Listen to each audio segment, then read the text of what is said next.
Hanun hor yevortvo yevogwinser po. Amen. When I was first ordained a subdeacon, I remember that one of the most challenging parts of my new role was lifting up the gospel book during the Nicene Creed. For some reason, the gospel book at the Church of the Holy Translators where I grew up was double the size and double the weight of that found in most churches. And so as a scrawny teenager who spent more time in the band room than in the weight room, lifting that gospel book high above my head for 3, 4, 5 minutes presented quite the challenge. Throughout the liturgy, you'll notice that we spend quite a lot of time lifting objects high in the air, whether that be the Gospels book, or the processional cross, or the chalice. And the connection between each of these objects is that these particular vessels that are being exalted at these particular points during the service are meant to take prominence. In a sense, these specially consecrated items at the point in the liturgy when they're raised are meant to attract our complete focus and heartfelt adoration.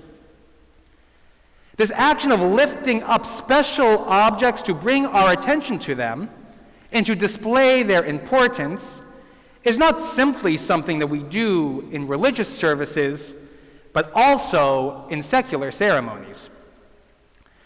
And a good example of this is every year when the Stanley Cup is awarded. Once the winning team is officially announced, a sort of ritual takes place that has developed over the decades around venerating the Stanley Cup. In a sort of liturgical procession, each player of the winning team takes the cup, which by the way is 3 feet tall and weighs over 35 pounds, and each player takes this cup and lifts it high above their head while skating around the rink. In a quite similar way as we raise the gospel book, or the cross, or the chalice, or any number of liturgical objects in procession, the NHL champions lift high the object for which they have been tirelessly working over the past year. They bring focus and attention to the object of most importance. They make sure that their achievement is lifted so high so that all in the arena can see and acknowledge their victory.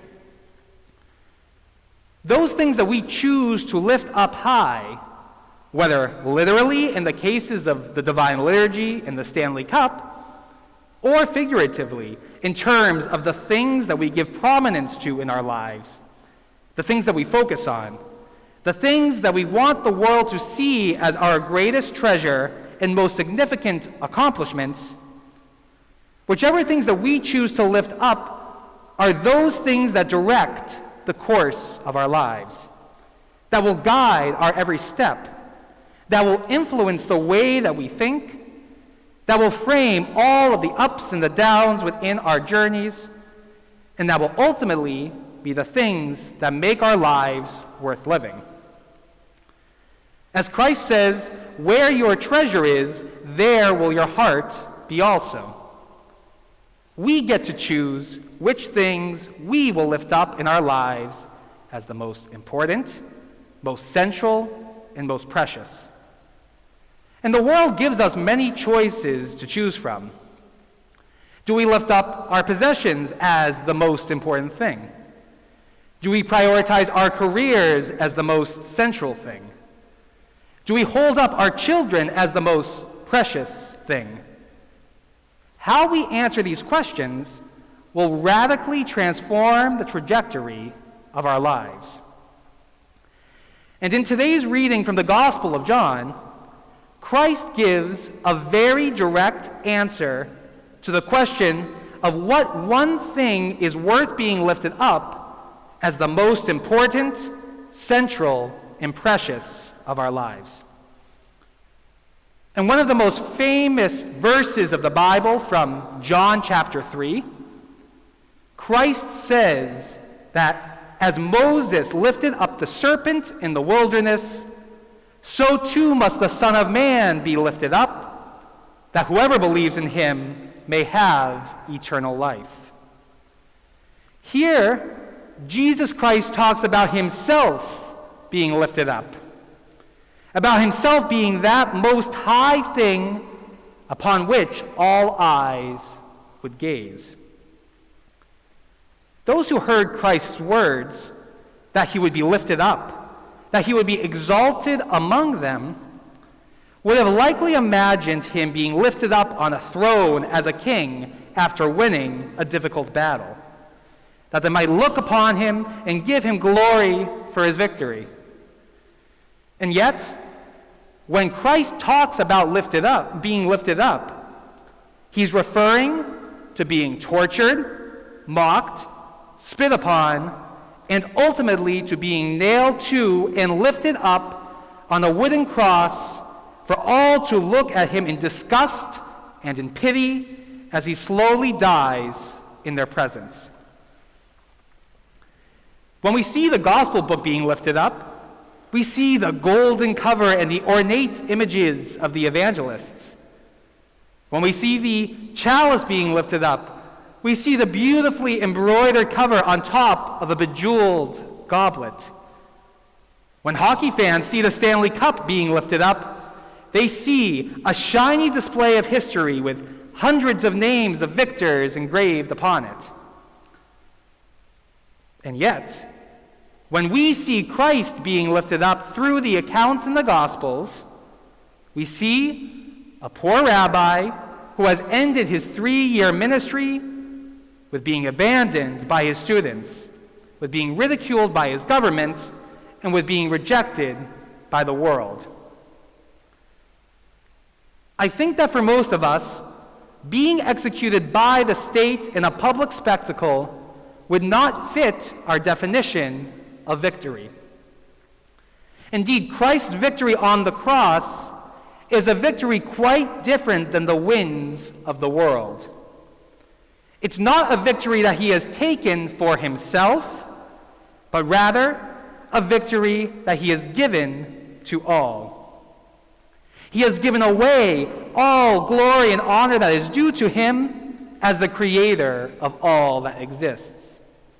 And he's even poured out his very life, not to take anything for himself, but rather to give his entire self to the world. In choosing to prioritize our lives, not around which victories we can take for ourselves, but rather around praising the God who gave ultimate victory to us by accepting utter defeat for our sake, we will in turn be able to find something so much more important, more central, and more precious than we could ever imagine.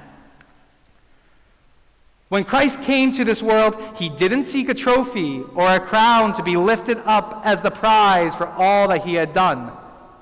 He came looking that we might lift up our hearts and our minds and our souls, and that all that we are able to give, we might give to him, to be truly united with him, to be able to live in him and be filled by the grace of his life and of his love.